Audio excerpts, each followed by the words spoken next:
Hey guys, welcome back! Today I have 4 simple and delicious breakfast ideas for you people. Since they're all more like grab and go type meals, they do require a bit of prep the night or day before.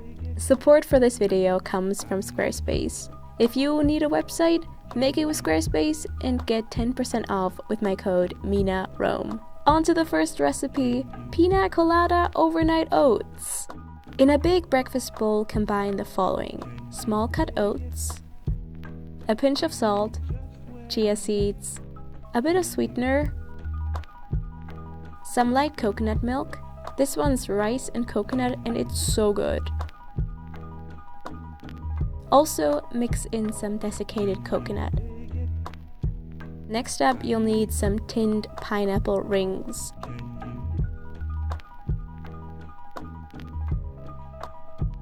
Cut them into bite-sized pieces. Make sure you get the stuff that's in water or pineapple juice and not the kind in syrup. Now grab a small jar and add both the pineapple and the oat mix, alternating between the two.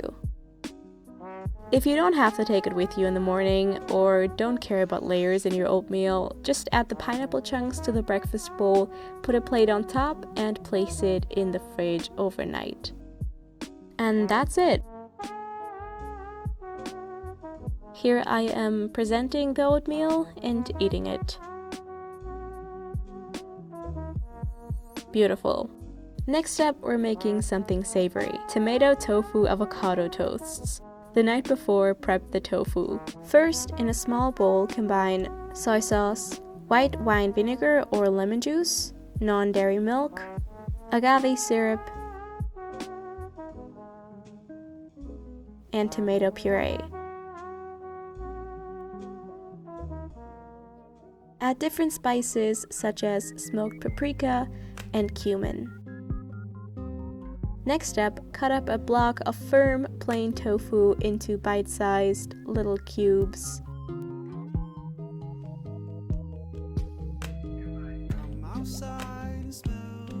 Also dice up an onion. To a big jar, add the onion, tofu, and the marinade. Then close the lid and shake it around. Place it into the fridge for at least 30 minutes. Now when you do, this next step depends on if you really have zero time in the morning. Heat up a big skillet with a teaspoon of oil. Once hot, add the entire contents of the jar and let everything cook on medium-high for about 5 to 7 minutes. If you decide to cook the tofu the night before, let it cool off and then put it back into the jar and then back into the fridge. If it's the next morning for you now, I hope I'm making sense here, toast up the toast while the tofu is cooking, add some mashed avocado, followed by the tofu chunks. And I also added some extra basil to be fancy. Or put all this together in a rather messy lunchbox. For idea number 3, we have my new absolute favorite green smoothie. It is banana free and yet still super creamy and just really good. All that needs to be done in advance is freezing some apples. You can do that even days in advance. Grab some apples and peel them if you prefer. I kept most of them unpeeled because it really hardly makes a difference in the end, and the skin is super healthy, isn't it? Before freezing them, let the apples sit in a mixture of water and lemon juice.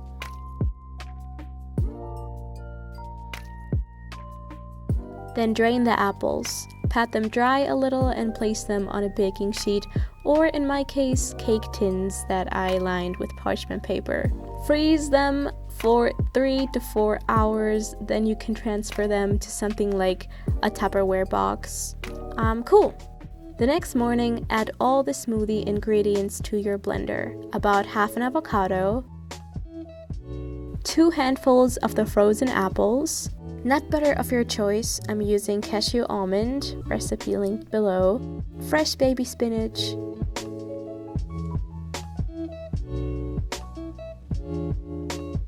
lime juice, and non-dairy milk. I enjoy eating smoothies with a spoon much more, so that's what I did here. If you wanted to make this more filling, you can add some oats or muesli to this. And now for the last recipe, peanut butter and chocolate oat bars. These are more of a treat, for sure, but like a healthier treat. Preheat your oven to 180 degrees Celsius. Then make some oat flour if you don't already have that. Just blend up some oats in a food processor until fine. Add the remaining dry ingredients, small cut oats, a pinch of salt, and baking powder.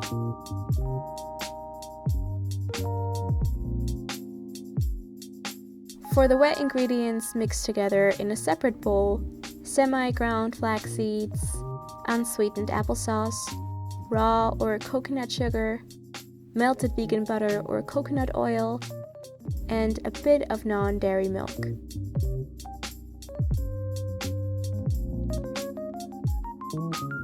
Combine wet and dry, and if necessary, add in another tablespoon of non-dairy milk. The texture should be somewhat crumble-like.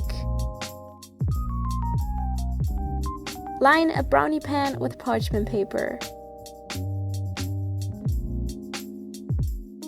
Add most of the oat mix. Reserve about a sixth of the mixture for the crumbles. Press it down, and that's gonna be the crust.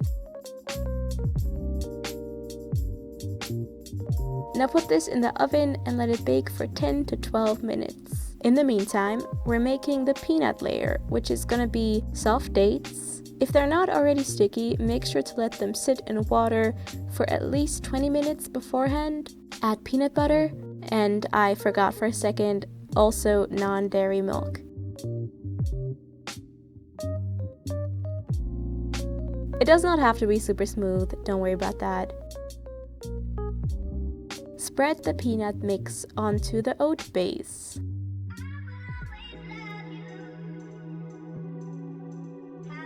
Add dark chocolate or cacao nibs, whole peanuts if you have them, and the rest of the crumbles.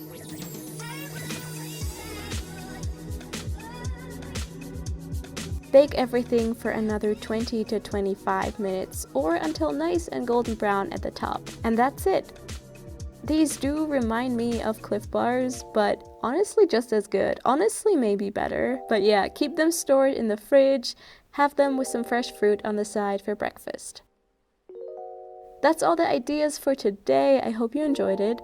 Let me know which idea you're gonna be making next, either here in the comments or over on Instagram. Thank you so much for being here. Also, big shout out to Squarespace for sticking with me and for continuing to support my channel. If you don't already know them, they're an all-in-one stop shop for building professional looking websites. For the new blog you want to start, the new place to showcase your artwork, the baby announcement page, it's super easy to build a site over there, and their 24-hour customer service makes it even easier. Go to squarespace.com/MinaRome and get 10% off your first purchase. See you guys soon. Bye!